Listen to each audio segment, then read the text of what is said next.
Hello, कैसे हैं आप सब। एक बार फिर से स्वागत है आपका सिद्धांत पब्लिक स्कूल के ऑफिशियल चैनल पर। हम लोगों ने इस सेशन में लाइट पढ़ना निर्धारित किया था और लाइट में हमने काफी कुछ पढ़ लिया है। जैसे हमने दर्पणों के बारे में पढ़ लिया है और उत्तल दर्पण और अवतल दर्पण पर प्रतिबिंब का निरूपण कैसे होता है। मैंने एक पूरे वीडियो में करीब 18 से 19 मिनट का वीडियो है, उसमें मैंने सिर्फ और सिर्फ कॉनकेव मिरर से जो इमेजेस बनती हैं उनके बारे में समझाया है। जो अवतल दर्पण से प्रतिबिंब बनते हैं उनके बारे में समझाया था। लेकिन उत्तल दर्पण में भी दो प्रतिबिंब बनते हैं और इनके बारे में हमने बात नहीं की थी, तो हमें आज इनके बारे में बात करनी है। तो सबसे पहले हम इसको जल्दी से शुरू कर देते हैं, ज्यादा टाइम वेस्ट नहीं करेंगे इस पे। तो मैंने आपसे बताया था कि उत्तल दर्पण जो होता है इसमें आपको ज्यादा प्रतिबिंब नहीं मिलेंगे, सिर्फ दो ही मिलेंगे। जो आपका कॉन्वेक्स मिरर होगा इसमें सिर्फ दो ही टाइप की इमेजेस आपको मिलेंगी। तो जो पहली टाइप की इमेजेस होगी हम जल्दी से चलते हैं उनके ऊपर। हाँ, तो सबसे पहले आएगा कि जब वस्तु अनंत पर रखी होगी, यानी जब वस्तु इंफिनिटी पर रखी होगी। मैंने आपको इंफिनिटी की डेफिनेशन बताई थी। इंफिनिटी कोई बहुत बड़ी चीज नहीं होती है। इंफिनिटी सिर्फ वक्रता केंद्र से दूर की दूरी को कहते हैं। मतलब वक्रता केंद्र से इतनी दूर हो कि आप उसे देख सकें पर उसे पेपर पर ड्रॉ ना कर सकें, ये होती है। तो हम यहाँ पर जल्दी से उत्तल दर्पण बना लेते हैं। एक कॉन्वेक्स मिरर बना लिया हमने, जिसके अंदर वाले पार्ट पर पॉलिश है और बाहर से वो होगी। ये आया आपकी प्रिंसिपल एक्सिस, ऑप्टिकल एक्सिस, मुख्य अक्ष या प्रकाशिक अक्ष। अब हमने एक वस्तु को रख दिया है अनंत पर, ठीक है। इसमें यहां कहीं C होगा, यहां कहीं F होगा। इससे जितनी भी प्रकाशिक रेखाएं निकलेंगी वो सब सीधी निकलेंगी। आप ये पूछ सकते हैं कि अनंत से ये सारी सीधी जाती हैं और बाकी सब जगह से टेढ़ी मेढ़ी क्यों जाती हैं। तो उसके पीछे की वजह यह है कि ये दूरी इतनी ज्यादा होती है। मैंने आपसे बताया कि प्रकाश जो है वो सीधी रेखा में चलता है और ये दूरी इतनी ज्यादा होती है कि इसमें रेखाएं टेढ़ी आती नहीं है। इसमें प्रकाश जो है वो सीधी रेखा में ही आता हुआ हमें प्रतीत होता है, ठीक है। तो अब आप मुझे बताइए, अगर यहाँ पर कोई वस्तु टकराएगी तो वो इधर की तरफ भाग जाएगी, यहाँ पर टकराएगी तो वो इधर की तरफ भाग जाएगी, जो यहाँ पर टकराएगी वो इसी रास्ते में वापस आ जाएगी, ये वाली इधर भाग जाएगी। तो क्या ये सब आपस में कहीं एक दूसरे को कट करेगी? मैंने कहा कि जहां पर ये रिफ्लेक्शन के बाद कट करती हैं, जहां पर ये परावर्तन के बाद मिलती हैं, वहां पर प्रतिबिंब बनता है। तो जब ये कहीं कट ही नहीं कर रही है तो प्रतिबिंब कैसे बनेगा? तो प्रतिबिंब बनाने के लिए हम क्या करेंगे, इन सबको पीछे की तरफ ड्रॉ करेंगे, जैसे हमने अवतल दर्पण के लास्ट पार्ट में किया था। और जब हम इन सबको पीछे की तरफ ड्रॉ करेंगे तो ये एक ही पॉइंट पर जाकर के मीट करेंगे, जिसे कहेंगे फोकस। लेकिन ये दूसरी फोकस होगी, ये वाली फोकस नहीं, दर्पण के अंदर की फोकस, दर्पण के पीछे की फोकस। तो प्रतिबिंब कहां बनेगा? फोकस पर बनेगा, या आप कहें सेकंड फोकस पर बनेगा, दूसरी फोकस पर बनेगा, ठीक है। कैसा बनेगा आप मुझे बताइए। ये बहुत इंपॉर्टेंट के आकार का बन रहा है कि नहीं? तो आप कहेंगे कि बहुत छोटा बनेगा या फिर बिंदु के आकार का बनेगा, बिंदु जैसा बनेगा, ठीक है, पॉइंट जैसा बनेगा। और आपको मैंने पहले भी बताया कि जो दर्पण की बाईं ओर बनेंगे प्रतिबिंब वही वास्तविक होंगे, और जो वास्तविक होंगे वो उल्टे भी होंगे। तो ये बाईं ओर तो बनेगा, ये बन रहा है दाईं ओर। तो हम मान लेते हैं, इस प्रतिबिंब को कोई देख नहीं सकता, लेकिन हम मान लेते हैं कि ये प्रतिबिंब चूंकि दाईं ओर बन रहा है, इसलिए कैसा होगा? आभासी होगा, दैट मींस वर्चुअल होगा, और सीधा भी होगा, क्योंकि आभासी और आभासी प्रतिबिंब सीधे होते हैं। अब दूसरा आएगा, दूसरा पॉइंट ये है, पहला ही लिखा हुआ देखो इसमें, ये दूसरा और आखिरी है उत्तल दर्पण के लिए, कॉन्वेक्स के लिए। क्यों? ये कहां पर रखी होंगी वस्तुएं? अनंत और ध्रुव के बीच में रखी होंगी। मतलब आपने इनफाइनाइट पर से वस्तु को थोड़ा सा आगे लाया, आप उसे प्रिंसिपल एक्सिस पर लेके आए और कहीं पर भी रख दें। मतलब प्रिंसिपल एक्सिस में इनफाइनाइट, जैसे अभी यहां पर बना हुआ था, मैं एक ऐसे सिंपल सा बना दे रहा हूं, ये P है और ये इनफाइनाइट है, इसके बीच में आप कहीं पर भी इमेज रखेंगे तो उसमें ऐसा ही प्रतिबिंब बनेगा। तो चलते हैं, हम इसको अच्छे से समझने की कोशिश करते हैं। तो आइए जल्दी से एक कॉन्वेक्स मिरर बना लेते हैं। एक कॉन्वेक्स मिरर हमने बना लिया, ये प्रिंसिपल एक्सिस है, यहां कहीं पोल होगा P, ये फोकस हो सकती है ये सेंटर ऑफ कर्वेचर वक्रता केंद्र हो सकता है। हमने इमेज को यहां पर बना लिया। आप कहीं पर भी बना सकते हैं, आगे भी बना सकते हैं, पीछे भी बना सकते हैं, बस वो पोल और इंफिनिटी के बीच में कहीं पर भी हो, उससे कोई फर्क नहीं पड़ता। दो रेखाएं निकलेंगी, एक सीधी जो इससे टकरा कर इधर रिफ्लेक्ट हो जाएगी, ठीक है। दूसरी रेखा थोड़ी सी टेढ़ी आएगी, थोड़ी सी टेंटेड आएगी, ज्यादा होगी, थोड़ी सी टेंटेड आएगी और टकराकर अपनी ही दिशा में वापस लौट जाएगी। अब ये इस दिशा में जा रही है और वो उस दिशा में, तो ये दोनों एक दूसरे की विपरीत दिशा में फिर से जा रही है, तो ये भी एक दूसरे को इधर तो कट करेंगे नहीं, तो हम क्या करेंगे, हम इनका किरण आरेख दर्पण के पीछे बनाएंगे, दर्पण के अंदर बनाएंगे। तो यहां से ये निकली और यहां से ये निकल गई। आप देख पा रहे होंगे इन्होंने कट कहां पे किया है, इस जगह पर कट किया है, दिखाई दे रहा है आपको। तो जहां पर ये दोनों आपस में कट करती हैं, प्रतिबिंब वहीं बनता है। तो इसका प्रतिबिंब कहां बनेगा, यहां बनेगा, बहुत छोटा सा प्रतिबिंब बनेगा। और चूंकि दर्पण के अंदर बना है, दर्पण के पीछे बना है, तो आभासी ही बनेगा। तो प्रतिबिंब की स्थिति क्या होगी, आभासी होगा, वर्चुअल होगा, सीधा होगा, क्योंकि वर्चुअल हमेशा सीधे ही बनते हैं। कैसा होगा, दर्पण के पीछे होगा या दर्पण के अंदर होगा, आप कह सकते हैं। और कहां बनेगा, तो यहां कहीं फोकस होगी, यहां कहीं सी होगी, इससे भी कोई फर्क नहीं पड़ता है। आप इसको जितना इधर टिल्ट करेंगे, ये उतना आगे पीछे होता रहेगा। क्या सिर्फ क्या लिखेंगे आप, कि दर्पण के पीछे P तथा अनंत के बीच बनेगा, पोल तथा अनंत के बीच में कहीं पर भी बन सकता है, उससे कोई आपको लेना देना नहीं।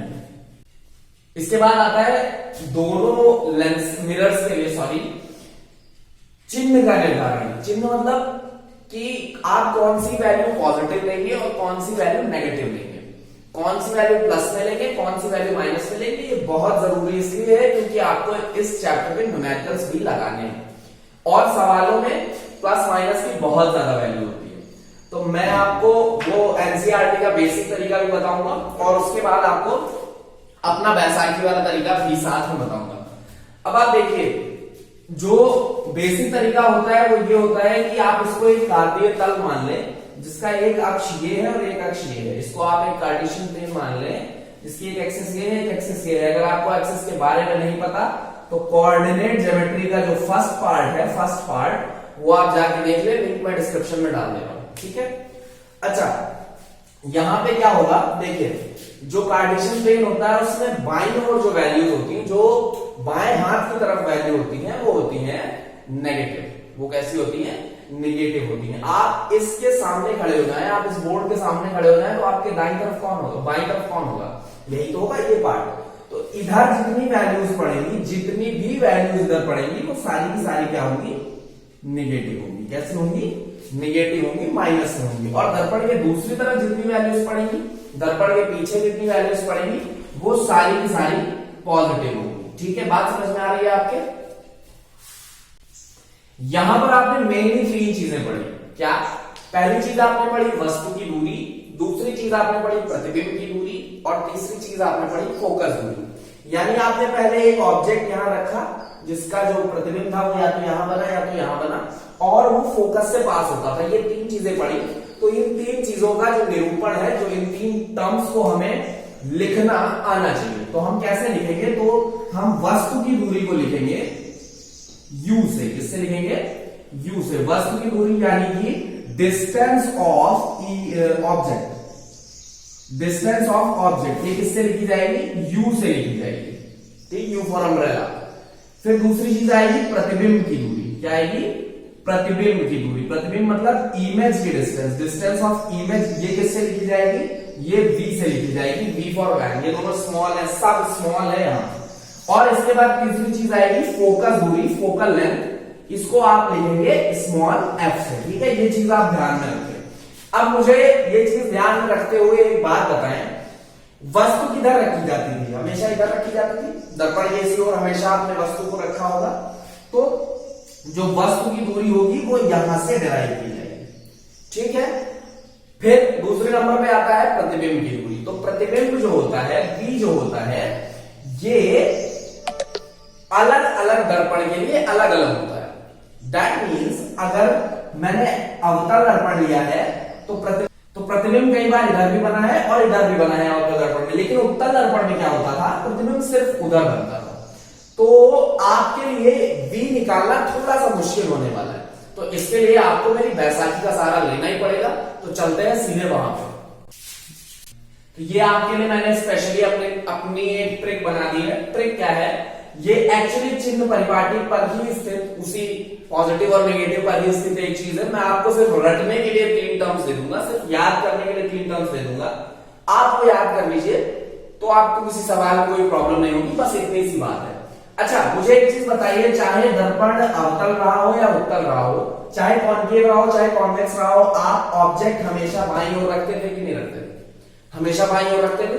तो ऑब्जेक्ट जब आप बाईं ओर रखते थे तो यू जो होगा, यही तो ऑब्जेक्ट है, यही तो वस्तु है, तो इसकी वैल्यू हमेशा क्या होगी, निगेटिव होगी, हमेशा माइनस होगी, चाहे वो उत्तल के लिए हो चाहे अवतल के लिए हो, क्योंकि ये हमेशा बाईं ओर रखा जाता था। अच्छा, कॉन्वेक्स मिरर में, सॉरी कॉन्केव मिरर में ज्यादातर क्या होता था कि जो प्रतिबिंब था वो दर्पण के बाईं ओर बनता था, जो भी प्रतिबिंब था वो दर्पण के बाईं ओर बनता था, ज्यादातर ये होता था।